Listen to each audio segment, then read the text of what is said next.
Well, thank you guys for being here and coming to this press conference on gun violence prevention as we introduce the Taylor Hayden Gun Violence Prevention Act and other public safety legislation.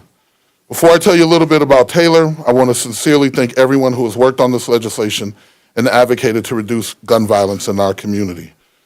I want to thank you to my family and Taylor's, my stepmother Joyce, Taylor's grandmother, Mrs. Stallings. I have my sister Sydney's here. I think my sister Erin. Oh, it's right here.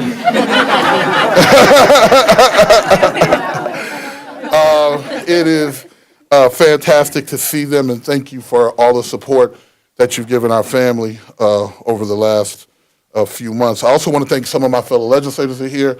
I see Senator Latz is here, Senator Champion, Senator Disick, Senator Schoen, Representative Fu Lee, Representative Dave Pinto. I'm hoping I haven't missed any. Huh? Oh, Representative Baker Finn, I'm sorry. I know.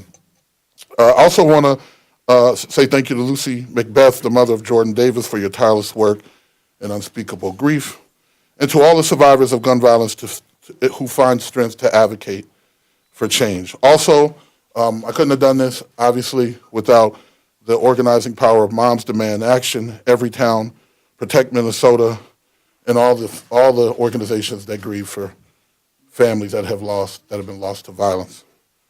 I also want to just acknowledge some of the members of our law enforcement community. I won't catch them all, but I will catch the chiefs. We have Minneapolis Chief Janae Hartold, thank you.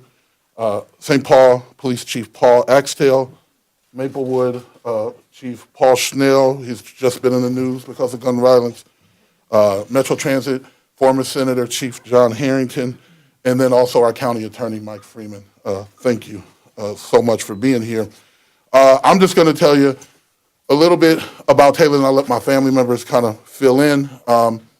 As many of you know, last July, my sister Taylor, native Minnesotan, Wayzata high school graduate, recently moved to Houston, Texas to take a job there, and as all of us have done, she got with a group of her friends, and they decided to take a weekend out of town, and that was in Atlanta, Georgia.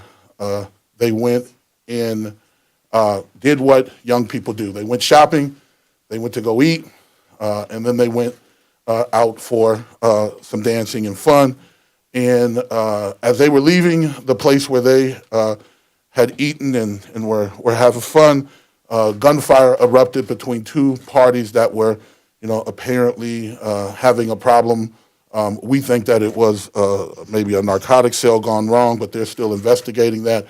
And as they were shooting at each other, they ran into the crowd and essentially used my sister as a human shield. And so she was hit twice and was killed.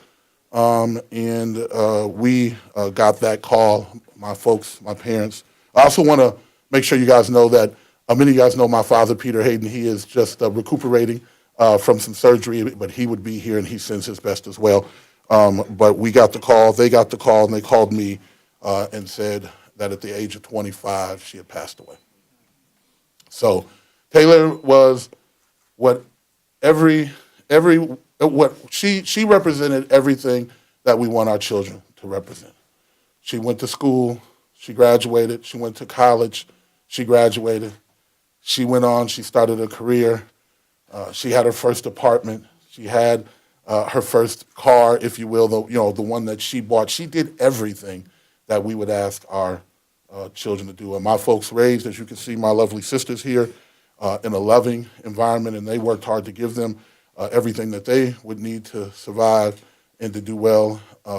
And unfortunately, because of the reckless use of a firearm, she's no longer with us. So to the bill, really quick, before I know we have a lot of speakers, what we thought was to develop a bill, and the bill would actually be about gun violence prevention and outreach, and essentially having a conversation with our community to kind of get people to understand what happens when you use a gun, to get people to think about the ramifications for them, and to get upstream from this problem. We have done a tremendous amount of work, and to try to figure out how to deal with it. We have law enforcement here who comes and investigates and tries to make sure that people that families get justice and people get the penalties. But what I'm hoping that this would do would be a start of a new conversation that really talked about what happens with gun violence and are there other ways that we can deal with our issues rather than shoot each other. So that's what the bill essentially does. It just appropriates $200,000 per year to the Commissioner of Human Service. We think about this as a public health crisis to then work on an RFP and find organizations that do this work, and hopefully they can go out into the most affected communities and have a conversation and hopefully prevent gun violence. The last thing I'll say is we always said that if one person dies, it's too many. And last July, I really understood that. So